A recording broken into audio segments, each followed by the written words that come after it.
Hello students, welcome to आर्य बाल Bharti online classes. मैं वीरभान आपका स्वागत करता हूं। Today's topic we will start with this cartoon बस।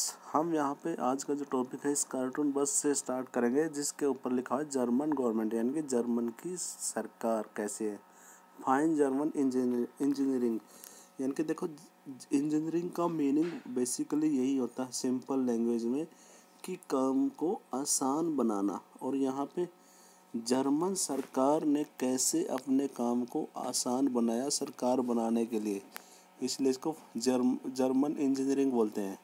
इस कार्टून में यह दिखा गया कि the cartoon at the left refer to the problem of the running the government Germany's grand coalition government that include the two major party of the country, namely Christian Democratic and Social Democratic। यहाँ पे क्या दिखाया गया है कि इसमें German है ना, जर्मन एक कोएलिशन गवर्नमेंट यानी कि गठबंधन की सरकार चला रहे, जिसके अंदर जर्मन की दो मेजर पार्टी है। One is namely the Christian democratic union और दूसरी है सोशल डेमोक्रेटिक यूनियन। जैसे अपने आप ये लगा लो बीजेपी और Congress. And the two party are historically rivals to each other. और ये दोनों पार्टी है ना, इतिहास इनका कैसे रहा है, एक दूसरे के राइवल यानी कि दुश्मन रही है। And they had to form a coalition government. और अभी उनको क्या था, एक गठबंधन की सरकार बनाना था, यानी कि मिलकर सरकार बनाना था। Because neither of them got clear majority, क्योंकि उन दोनों में से किसी को भी क्लियर यानी कि स्पष्ट बहुमत नहीं मिला 2005 के इलेक्शन में। और तब से लेकर they take divergent position on several policy matter. हालांकि बहुत सारे जो नीति के जो मामले थे उनमें उनकी जो प्रक्रिया रहती थी वो डिफरेंट रहती थी, but still jointly run the government. लेकिन अभी भी वो क्या कर रहे हैं, सरकार को वो चला रहे। इसके लिए आप डिटेल में चेक कर सकते हैं, नीचे एड्रेस दे रखा ना ये नेट का, तो यहाँ पे आप इंटरनेट के एड्रेस पे जाके आप चेक कर सकते हैं कि 2005 की इलेक्शंस के बाद जो कोएलिशन गवर्नमेंट थी सरकार की वो कैसे चला रखी है। देखो कैसे जर्मनी में चलाई गई। यहाँ पे देखो ये दो टू स्टीयरिंग दिखा रखे इसमें, यानी कि दो अलग अलग विचारधारा वाली पार्टियों ने कैसे जर्मनी के गवर्नमेंट को चलाया। ठीक है, okay. Come to the next concept, why power sharing is desirable. अब क्वेश्चन यही है कि जो सत्ता का बंटवारा है वो क्यों ज़रूरी है। The two different sets of reason can be given in favour of power sharing. यहाँ पे दो अलग अलग कारण बताए जा सकते हैं सत्ता के बंटवारे के पक्ष में। Firstly power sharing is good. पहले तो पावर शेयरिंग अच्छी है because it has to reduce the possibility of the conflict between social groups, क्योंकि यह सामाजिक समूहों के बीच में विभिन्न प्रकार जो होने वाले जो संकट है उनको क्या करती है, ख़त्म करती है। Since social conflict often leads to violence political instability, क्योंकि जो सामाजिक संकट होता है उससे सामाजिक विवाद होता है, उससे क्या होता है कि हिंसा होती है और राजनीति में अस्थिरता होती है। इंस्टेबिलिटी होती है, अस्थिरता। Power sharing is good way to ensure the stability of the political order. और पावर शेयरिंग क्या है, एक अच्छा तरीका है राजनीतिक व्यवस्था में स्थायित्व लाने के लिए, जैसा कि यहाँ पे जर्मनी में दिखाया गया है ना। पावर शेयरिंग हुई तभी तो जर्मनी में गवर्नमेंट अच्छी चल पाई है। Imposing the will of majority community over others may look like an attractive option in the short run। Majority community यानी कि बहुसंख्यक समुदाय के द्वारा बहुसंख्यक समुदाय की इच्छाओं को दूसरों के ऊपर थोपना, पहले ऑप्शन में तो यह लगता है अट्रैक्टिव यानी कि आकर्षक, but in the long run it undermine the unity of the nation. लेकिन लंबे समय के बाद ये क्या हो जाता है, यही तरीका क्या हो जाता है, देश की एकता को क्या करता है, वो अंडरमाइन यानी कि ख़त्म कर देता है। tyranny of the majority is not just oppressive for the minority, it's often brings ruin to the majority as well as. देखो जो मेजोरिटी ग्रुप या मेजोरिटी कम्युनिटी के द्वारा जो किए गए अत्याचार होते हैं वो केवल माइनॉरिटी के लिए ही ऑपरेशन यानी कि अत्याचारी नहीं होते। It often brings ruin to the majority as well as. ये मेजोरिटी ग्रुप के लिए यानी बहुसंख्यक समुदाय के लिए भी विनाश लेके आते हैं। कहने का मतलब यहाँ पे एक है कि जो मेजोरिटी ग्रुप के द्वारा जो अत्याचार किए जाते हैं माइनॉरिटी ग्रुप को दमन करने के लिए यानी कि दमनकारी होते हैं, वो केवल उनके लिए फ़ायदे नहीं होते, उनके लिए नुकसान नहीं माइनॉरिटी ग्रुप के लिए, वो मेजोरिटी ग्रुप के लिए भी नुकसानदायक होते हैं। जैसे आज के टाइम में हम कह सकते हैं, जैसे हम यहाँ पे मान लो हमारे देश में हिंदू मुस्लिम को लेके हो जाए, हिंदू अपनी सभी इच्छाओं को मुस्लिमों के ऊपर थोपने लग जाए, तो उससे क्या होगा कि हिंदू समाज में एक प्रकार से क्या हो जाएगी, हिंदू समाज में एक तरफ से कट्टरता आ जाएगी, जो कि और आपको पता है फनेटिसिज्म यानी कि कट्टरता बहुत ही खतरनाक होती है, हानिकारक होती है हर समुदाय के लिए।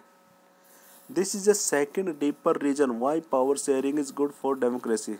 और यह दूसरा गहरा कारण है कि जिससे कि पावर शेयरिंग लोकतंत्र में सत्ता का बंटवारा आवश्यक है। Power sharing is a very spirit of democracy. Power sharing क्या है, वो लोकतंत्र की आत्मा है। सत्ता का बंटवारा लोकतंत्र की क्या है, एक आत्मा है। A democratic rule involves sharing power with those affected by its exercise and who have to live with its effect। एक लोकतांत्रिक जो शासन है वो उसके अंदर निहित होता है सत्ता का बंटवारा किन लोगों का, those who affected by its exercise यानी कि जिन लोगों के ऊपर उसका प्रभाव पड़ेगा, who have to live with its effects, और उन लोगों के लिए जिसके ऊपर इसका प्रभाव जो इनसे प्रभावित होंगे। ठीक है, यानी कि कहने का मतलब यहाँ पे क्या है कि पावर शेयरिंग इसलिए आवश्यक है कि जिन लोगों के द्वारा शासन किया जाता है या जिनके ऊपर उसका प्रभाव पड़ता है, इसीलिए यह काफ़ी ज़्यादा आवश्यक है। People have a right to consulted on how they are to be govern. लोगों को यह अधिकार है यह सलाह लेने का या सलाह देने का कि उनके ऊपर किस प्रकार की सरकार शासन करेगी। A legitimate government is one where citizen through participation acquire a stake in a system.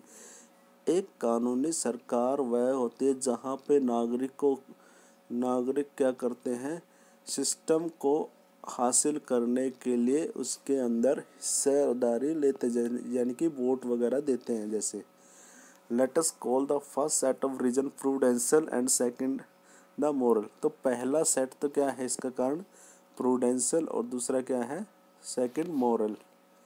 While prudential reasons stress the power sharing will bring about better outcomes, moral reason emphasizes the act of sharing as a valuable।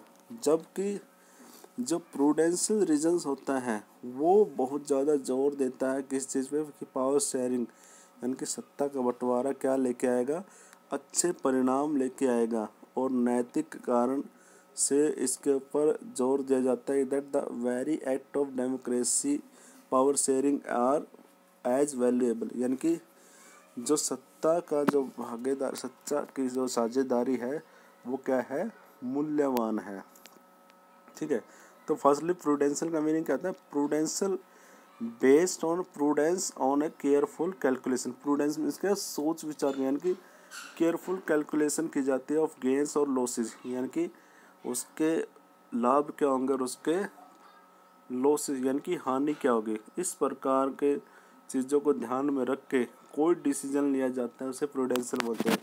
Prudential decision are usually contrasted with the decision based purely on moral consideration. और इस प्रकार prudential decision क्या होता है, mainly वो जो moral यानी कि नैतिक आधार पे, नैतिक विचारों के आधार पे जो लिया गया निर्णय है उससे पूरी तरह से वो क्या होता है, कंट्रास्टेड होता है। इसका एग्जांपल आप यहीं पे ले सकते हो कि जैसे कि अपना यहाँ पे सपोज करो कि यहाँ पे एक ऑफिसर हो, ऑफिसर होने के नाते जैसे मान लो आप एक गवर्नमेंट ऑफिसर हो और आपके सामने जैसे केस आ जाता है, या आप कोई जज हो, तो आप वहाँ पे देखो, मान लो कोई लव मैरिज कर रहा है बच्चा, और आप मान लो वहाँ पे जज है और आपके सामने वो केस आता है, तो वहाँ पे आप प्रूडेंसली सोच के, यानी कि कानूनी आधार पे तो उनको बोलेंगे राइट, लेकिन नैतिक आधार पर उसको रॉन्ग क्यों बोलेंगे? Because they didn't get approval from their parents, यानी कि उन्होंने अपने पेरेंट्स से क्या नहीं लिया है, अप्रूवल नहीं लिया, जो कि नैतिक आधार पे क्या है हमारा, बिल्कुल रॉन्ग है। तो ये होता है प्रूडेंशियल। अब Annette studies in a Dutch medium school in the north region of Belgium. Annette एक बेल्जियम के नॉर्थ रीजन में डच स्कूल में पढ़ती है, डच मीडियम, जैसे कि अपने यहाँ पे इंग्लिश मीडियम ना, तो वहाँ पे एक डच मीडियम स्कूल है, वहाँ पढ़ती है। Many French speaking students in her school want the medium of instruction to be French. और वहाँ पे बहुत सारे फ्रांसीसी भाषा बोलने वाले विद्यार्थी है, वो मांग कर रहे हैं कि उन्हें जो पढ़ाया जाए स्कूल में फ्रेंच लैंग्वेज के थ्रू पढ़ाया जाए। Selvi study in the school in the northern region of Sri Lanka. ऐसे ही श्रीलंका में सेल्वी नाम का स्टूडेंट है, लड़की है, जो कि नॉर्थर्न यानी कि उत्तरी क्षेत्र में श्रीलंका के वो पढ़ती है।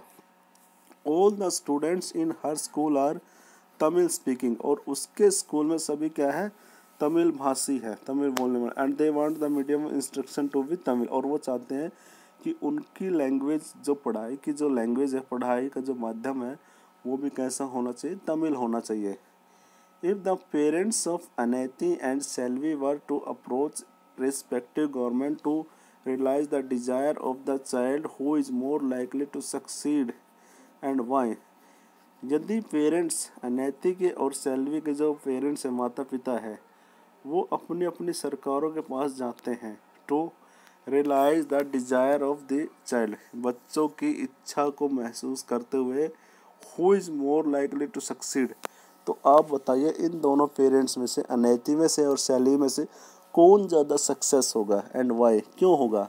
ऑब्वियसली बेल्जियम के जो अनैति के जो पेरेंट्स है बेल्जियम, क्योंकि बेल्जियम का तो मॉडल ही ऐसा है ना, पावर शेयरिंग वाला, तो वो बहुत ज़्यादा सक्सेस होंगे। और सेल्वी के पेरेंट्स क्यों नहीं होंगे? क्योंकि वहाँ पे तो मेजोरिटेरियनिज्म है। ठीक है, यहाँ पे नेक्स्ट है खलील्स डिलेमा। खलील की क्या है दुविधा, डिलेमा होती है दुविधा। As usual, Vikram was driving the motorbike under the vow of silence and Vettel was pillion rider.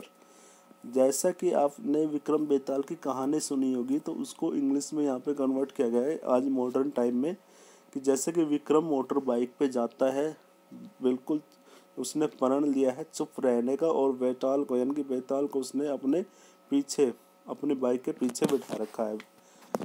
As usual, Vettel started telling Vikram a story to keep him awake while driving. और जैसा कि होता है कहानी में, बेताल विक्रम को कहानी सुनानी शुरू कर देता है ताकि वो जागा रहे ड्राइविंग करते टाइम, ताकि उसको नींद ना आए। This time the story went as follow. और यहाँ पे स्टोरी ऐसे है। In the city of Beirut there lived a man called Khalil. एक बैरूत नाम का शहर है जहाँ पे खलील नाम का एक व्यक्ति रहता है। His parents came from different communities. उसके पेरेंट्स, माता पिता, अलग अलग समुदाय से। His father was an Orthodox Christian. उसका पिताजी तो क्या है, एक कट्टर क्रिश्चियन है। और मदर ए सुन्नी मुस्लिम। और मदर क्या है, एक सुन्नी मुस्लिम है, यानी कि मुस्लिम समुदाय का एक सेक्ट है सुन्नी, वहाँ से है। This was not so uncommon in this modern cosmopolitan city. और यह है क्योंकि ये बैरूत एक मॉडर्न सिटी है, तो यहाँ पे ये बिल्कुल कॉमन है, अनकॉमन नहीं लगता, यानी कि बड़ी अजीब बात नहीं, वहाँ पे कॉमनली ऐसे होते हैं, क्योंकि यहाँ पे अलग अलग प्रकार के लोग रहते हैं। People from various communities that lived in Lebanon came to live in the capital Beirut. और पीपल जो कि अलग अलग कम्युनिटी से, अलग अलग समुदाय से यहाँ पे लेबनान में, यानी कि लेबनान सिटी, लेबनान कंट्री का कैपिटल सिटी है बैरूत। तो इस बैरूत शहर में आए हुए हैं अलग अलग देशों, जैसे अपने अलग अलग समुदाय के लोग अपने दिल्ली में जाके मिलेंगे, है ना, तो ऐसे ही बैरूत भी कैपिटल सिटी है लेबनान की, तो यहाँ पे भी अलग अलग समुदाय के लोग आए हुए हैं। And they live together intermingling, और वो साथ रहते हैं, एक दूसरे से मिले हुए हैं। Yet fought a bitter civil war among themself, लेकिन फिर भी एक उनके बीच में गृह युद्ध चला हुआ एक दूसरे के खिलाफ। One of Khalil's uncle was killed in that war, और उस युद्ध में अंकल का, उसका खलील का एक अंकल था, वो मारा जाता है। At the end of the civil war, जब ये सिविल वॉर ख़त्म हुआ, लेबनान्स लीडर केम टुगेदर, और लेबनान के कंट्री के जो नेता थे वो इकट्ठे हुए, and agreed to some basic rules for power sharing among different communities, और वो वहाँ पे सहमत हो जाते हैं कि पावर शेयरिंग यानी कि अलग अलग समुदाय के लोग हैं तो उनके बीच में सत्ता का बंटवारा कैसे किया जाए। As per these rules the country's president must belong to the Maronite sect of Catholic Christian, तो इस उनका रूल क्या था, जो उन्होंने रूल बनाए शासन के लिए कि जो देश का प्रधानमंत्री होगा वो कौन से सेक्ट से, यानी कि कैथोलिक क्रिश्चियंस, यानी कि वो एक कैथोलिक क्रिश्चियन कम्युनिटी से होगा। And the prime minister must be from Sunni Muslim community, और देश का प्रधानमंत्री होगा वो होगा कहाँ से, सुन्नी मुस्लिम कम्युनिटी से, यानी कि राष्ट्रपति तो होगा क्रिश्चियन और क्रिश्चियन कम्युनिटी से, और प्राइम मिनिस्टर होगा मुस्लिम कम्युनिटी से। And the post of deputy prime minister is fixed for orthodox Christian sect and that of speaker of Shias Muslim, और जो डेप्यूटी प्राइम मिनिस्टर यानी कि उप प्रधानमंत्री होगा उसकी पोस्ट फिक्स कर दी है किसके लिए, ऑर्थोडॉक्स क्रिश्चियन के लिए, यानी कि जो रूढ़िवादी क्रिश्चियन है उनके लिए। And that of the speaker for Shia Muslim, और जो स्पीकर होगा वहाँ का पार्लियामेंट का वो होगा शिया मुस्लिम, ठीक है।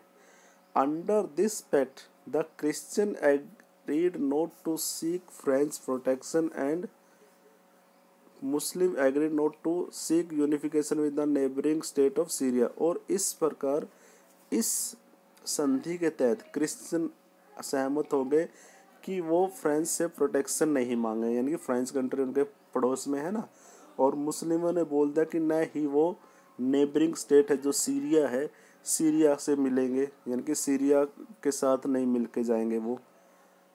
When Christian and Muslim came to this agreement, they were nearly equal in population. जब क्रिश्चियनों ने और मुस्लिमों ने यह है समझौता किया तो वो लगभग दोनों की पॉपुलेशन कैसी थी, इक्वल थी।